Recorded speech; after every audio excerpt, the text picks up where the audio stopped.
Today we're going to discuss increasing self-awareness.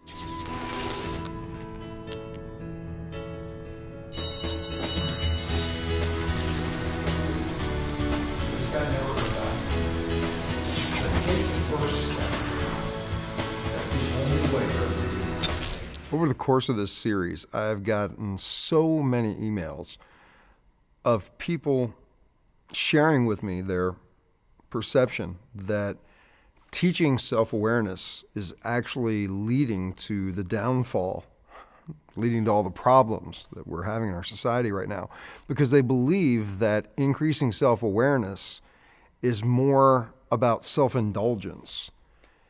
And I wanted to address that in this video because my belief is that through self-awareness, we actually become more selfless. The beginning of the journey can be very selfish. I know for me that it was. It was all about me. It was all about me getting better. It was all about my finding ways to change my life. And that's where my focus was. And in time, that has shifted gradually.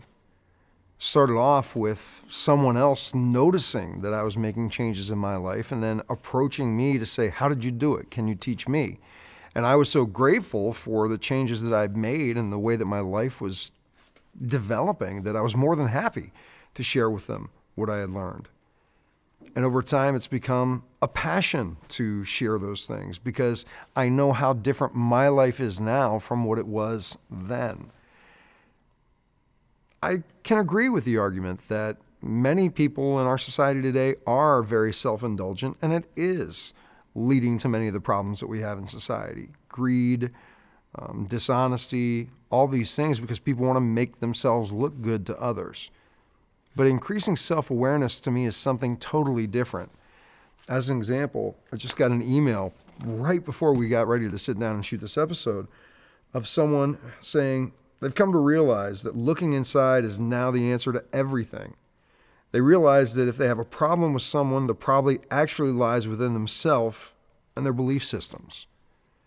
Now, if that person was not on their journey of self-awareness, increasing their self-awareness, would they have recognized that? How many people do you know who are not looking at themselves, who would come to the realization that when something or someone else makes them angry, it's not the other thing. The problem lies within them and their belief system and their perception and the way they're interpreting things.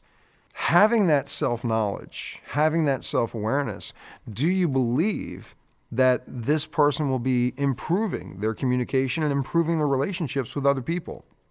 I believe the only way that we can make a major contribution to others around us, whether it's people in our family or people in our community or around the world, is by first increasing our self-awareness. For me, another strong point of the importance of increasing self-awareness is it gives you the genuine ability to help another person. Very early in my recovery, I remember sitting down in a psychologist's office. It was at a rehab that I was in, and he wanted to take me through a session. And the very first thing that I asked him was, before we start, are you a drunk? His answer was no, but I have a degree from here, and I have a degree from here, and I have a degree from here. And I was very rude with him in the way that I responded. I'm not going to demonstrate it here. But my reply was, there was no way that he could help me if he hadn't been in my shoes, if he didn't know what it was like to wake up every morning feeling what I felt, needing the alcohol, needing the drugs. There's no way that he would be able to understand and communicate to me. And I walked out of the room. Only by living the life of extremes that I've lived, only by increasing self-awareness at looking at why I did those things and what happened as I grew from them. Only by doing that does it allow me to help other people. So I counter the idea that self-awareness is about self-indulgence with the argument that the only way that you can truly help another person is by taking care of yourself first. Jerry even made the reference when we were preparing to shoot this, that when you get on an airplane, they tell you if there is a loss of oxygen, when the oxygen masks drop, you put on yours first before you help somebody else. Because if you're passed out, you're not helping anybody. You have to take care of yourself before you can help other people. So I invite you to take a look back at your journey, whether it's with our series, Self-Awareness 101, or your own journey of personal development and self-awareness, and take a look at the things that you've learned, the things you've become aware of. Maybe it is about recognizing that when something happens to make you angry, it has nothing to do with the external, but it has something to do with you. Or maybe you've learned something about your belief systems.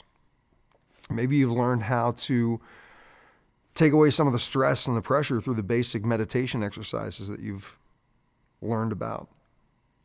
And what I invite you to do is look around your environment and see where you can share that with somebody else. Don't force it on them, because that's just not a way to make people receptive. But if you see somebody who is stressed out at work, offer them a breathing exercise. If you see two people who are in conflict in communication, share with them what you've learned about the active listening skills. Self-awareness is great for helping yourself, but even more important, it's about passing it on to others, paying it forward. So I look forward to your feedback. I look forward to connecting again soon, and take care. For a transcription of the video you just watched, more videos, and related articles, visit yourdailylifecoach.com. To comment on this video, select Discussion Forums on any page of our website.